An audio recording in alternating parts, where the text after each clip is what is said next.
최근 바이에른 뮌헨의 퍼포먼스가 왜 이러죠? 분데스리가를 지배하는 팀답지 않네요. 분명 선수들 이름값은 더 강해졌는데 이상하리만치 실수가 잦고 쉽게 상대를 압도하지 못합니다. 오늘 갈라타사라이 상대로도 졸전을 펼쳤어요. 특히 해리 케인의 기복은 날이 갈수록 심해지는 중입니다. 뮌헨은 토트넘과는 달라요. 절대로 기다려주는 법이 없죠. 이미 뮌헨 팬들은 케인의 경기력을 비난하고 있어요. 그리고 손흥민이 없으면 반쪽짜리 선수에 불과하다며 조롱하죠. 해리 케인은 이 오명을 벗어나기 위해 더 노력해야 할 겁니다. 아니면 뮌헨이 손흥민을 영입해주던가요? 최근 케인과 손흥민의 희비가 엇갈리고 있습니다.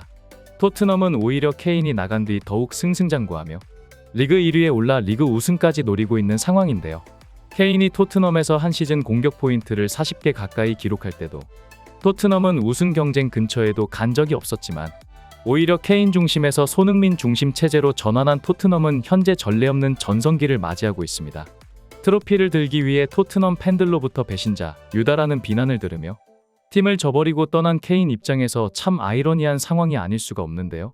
게다가 케인은 현재 뮌헨에서도 꾸준한 경기력을 보여주지 못하며 뮌헨 팬들로 하여금 애매한 활약이라는 부정적인 반응을 얻고 있는 중입니다.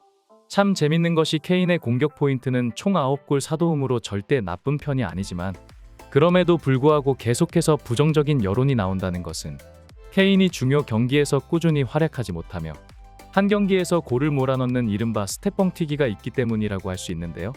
케인의 이런 득점 방식은 토트넘에서도 마찬가지였으며 항상 중요 결승전마다 침묵하며 오히려 트로피를 본인 스스로 걷어차버리고는 했습니다. 그렇기 때문에 뮌헨 팬들은 오히려 이번 시즌 최고의 영입을 케인이 아닌 김민재로 평가하고 있는데요. 김민재는 케인과 달리 시즌 내내 일정한 경기력과 높은 수준의 수비력으로 찬사를 받는 중이고 영입한 지 불과 몇 개월도 채 지나지 않아 이미 뮌헨 수비라인의 핵심 선수로 자리 잡았습니다. 고작 5천만 유로에 영입해온 김민재가 이런 기념비적인 퍼포먼스를 보여주는 것에 비해 1억 유로가 넘는 이적료로 건너온 케인이 충분한 활약을 해주지 못하니 결국은 케인은 또 손흥민 얘기가 안 나올래야 안 나올 수가 없는 건데요.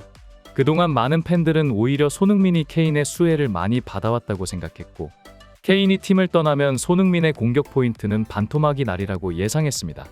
하지만 까보니 실상은 정반대였는데요. 오히려 케인이야말로 손흥민의 도움을 가장 많이 받고 있었던 선수이고 손흥민은 케인이란 족쇄를 벗어나니 이번 시즌 미쳐 날뛰며 자신 커리어 최고의 전성기를 보내는 중입니다. 결국 뮌헨 팬들은 이럴 거면 차라리 케인을 살리기 위해 손흥민까지 영입하라는 주장을 하고 있는 중인데요. 심지어 새벽 열린 챔피언스 리그 경기에서 바이에른 뮌헨은 터키팀인 갈라타사이를 상대로 엄청난 졸전을 펼쳤고 경기 스코어와 별개로 전반전 뮌헨의 경기력은 완전히 갈라타사라이에게 압도당했습니다. 점유율이 6대4까지 벌어졌었으며 슈팅 숫자는 5배 가까이 차이가 났고 기대 득점값은 갈라타사라이가 2.15 뮌헨이 고작 0.65에 불과했는데요. 뮌헨 입장에서는 굉장히 치욕스러운 경기였고 경기 결과와 별개로 바이에른 뮌헨의 공격진, 특히 해리 케인은 비판을 피해갈 수가 없었습니다. 최근 계속해서 험난한 시즌을 보내고 있는 케인과 뮌헨에 비해 토트넘은 최근 경기에서도 다시 한번 플럼을 꺾으며 기세를 이어나갔는데요. 이번 시즌 리그에서 단 한 경기도 패배하지 않았고 9경기 기준으로 프리미어 리그 역대 최다 승점 기록까지 쌓으며 포스테코글루의 토트넘은 프리미어 리그의 모든 역사를 새로 쓰고 있는 중입니다. 특히 손흥민의 킥력은 날이 갈수록 예리해지고 더욱 날카로워지고 있는데요. 전반전 동료의 패스를 건네 받아 환상적인 가마차기 지디슛으로 선제골을 기록했고 후반전에는 침착한 시야와 판단력으로 메디슨의 추가골을 도우며 첫 번째 어시스트를 올리기까지 했습니다. 특히 이번 시즌 토트넘의 포백라인은 완전히 철벽 그 자체로 풀럼 공격진들의 모든 공격 찬스를 차단해버리며 공조차 쉽게 잡지 못하게 했는데요. 비카리오 골키퍼는 동물과도 같은 반응 속도로 팀을 수많은 기회에서 구출해냈고 주전 센터백 조합인 로메로와 반더벤은 이번 시즌 리그 베스트에 모두 포함되어도 문제가 없을 정도입니다. 영국의 한 전문가는 최근 토트넘의 상승세를 지켜보며 마치 과거 맨시티를 꺾고 우승 트로피를 거머쥐었던 리버풀이 생각난다고 했는데요. 현재 토트넘은 리그에서 가장 강력한 전방 압박을 펼치는 팀이다. 스쿼드 평균 연령도 리그에서 가장 낮은 축에 속하고 젊은 선수들을 주축으로 한 포스테코글루 감독의 공격 축구는 한번 흐름을 타기 시작하면 그 어떤 팀이든 쉽게 막아내기 힘들다. 다들 토트넘의 우승 가능성을 아직까지도 부정하고 있는 상황이지만 나는 이들을 보면 과거 17년부터 20년도까지의 리버풀이 생각나다. 클럽 부임 이후 리버풀이 승승장구할 때도 지금처럼 많은 사람들이 리버풀을 저평가했다.